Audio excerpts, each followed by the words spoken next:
Diskriminacija žena u sportu. Diskriminacija je najveća prepreka mlade sportistkinje. Devojke i mlade žene koje se bave sportom ulažu podjednak napor i trud, podjednako se stresiraju, podjednake količine vremena i znoja ulažu u svoje treniranje kao i momci.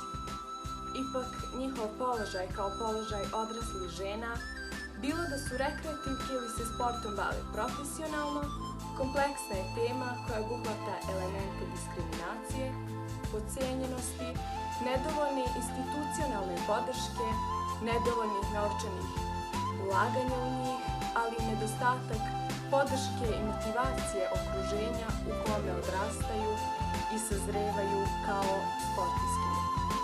Pored svega ovoga, tretman medija prema njihovim postignućima znatno je drugačiji od onog koji dobijaju momci.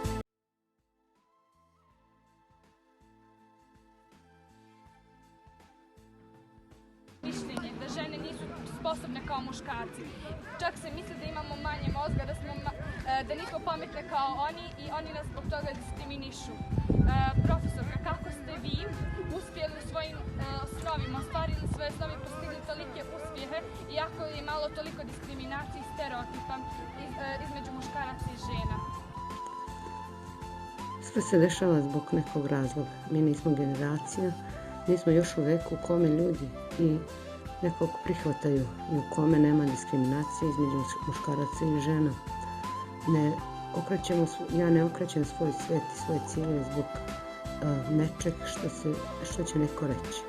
Samopouzdanje je temelj uspeha. Stereotipizacija i diskriminacija žena u sportu dešava se kao i u mnogim drugim oblastima života. Kao malo nisam znala šta je to stereotip i diskriminacija. Moram se vratiti u djetinjstvo i moju ulicu Ibersku koja je iznedrila mnogo vrhunskih sportista. Mi devojčice tada smo igrali fudbal i bile kapiteni ekipa. Pobeđivali smo sve ekipe u gradu. Ja sam uvek imala samopouzdanje i veru u sebe. To me i danas vodi ka cilju. Obzirom da fakultet za sport sve više muškaraca od žena, kako ste se vi snašli u tome, kako ste uspjeli da se izborite? Da li je bilo diskriminacije? Mnogi misle da je fakultet za sport i fizičko vaspitanje namenjen samo muškarcima i da to samo muškarci i studiraju. Mi žene smo razvile taj stereotip i pokazali da smo iste kao i muškarci. Na fakultetu naravno nije bilo diskriminacije, bile smo ravnopravne. Nekada je bilo i u studentskom domu, često sam slušala druge kako kažu one muškarače.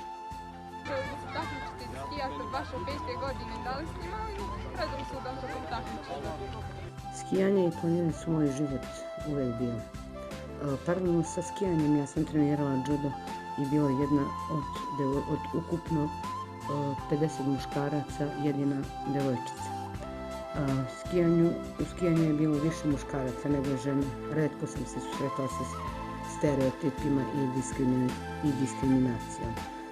Nekada je bilo neumesnih komentara u gradu, ali izgradnja samopouzdanja je ključno, kako i podrška moje porodice koju sam tada imala. I ti komentari nisu bili toliko značajni u mom daljem bavljenju.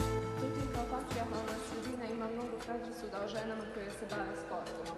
Kako ste vi kao prva profesorica fizičkog vaspitanja uspjeli se tim da se izborite? Glavni uzrok polne i rodne diskriminacije žena u sportu je tradicionalno shvatanje uloge žene u društvu, kao majke, supruge i domaćice.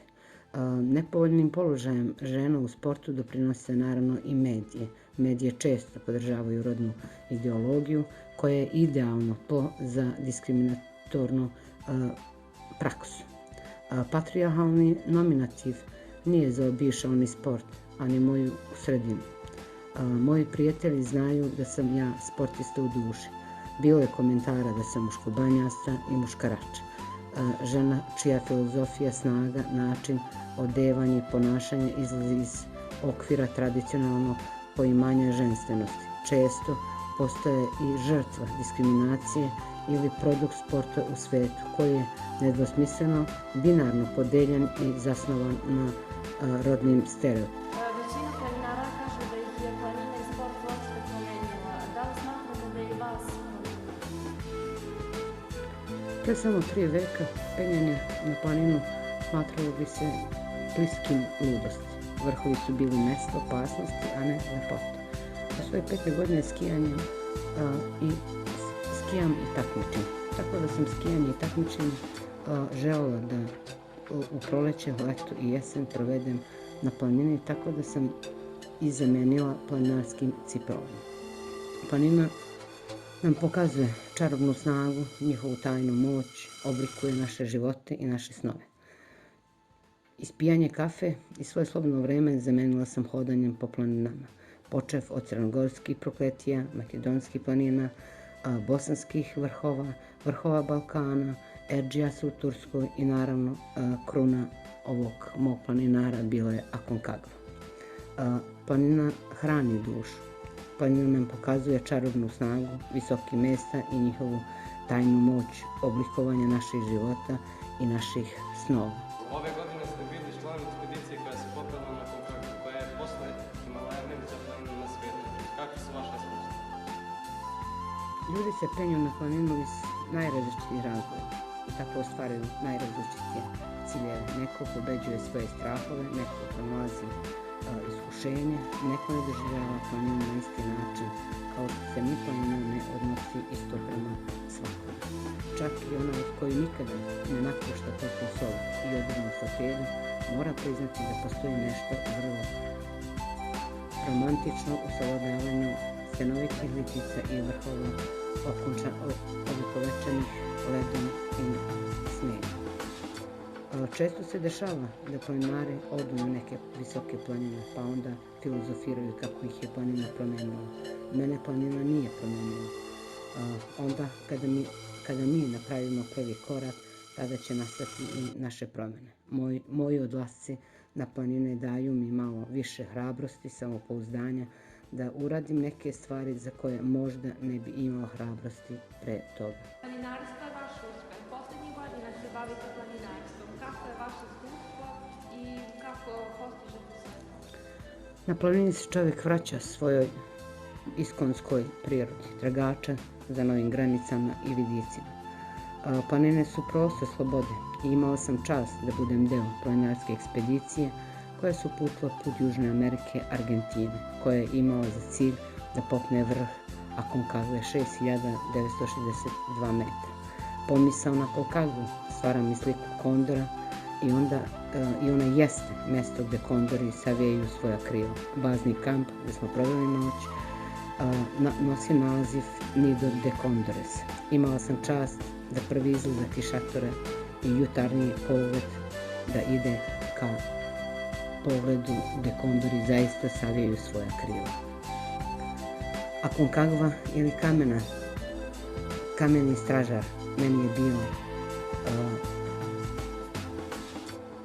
fascinantna.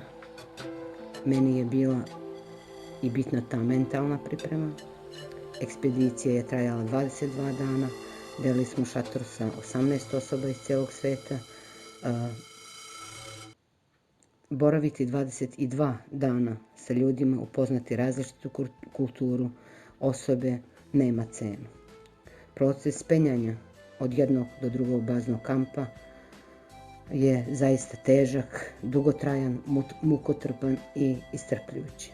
To je prilika da sagledamo sebe, put bez kraja, put koji briše sve maske otuđenosti.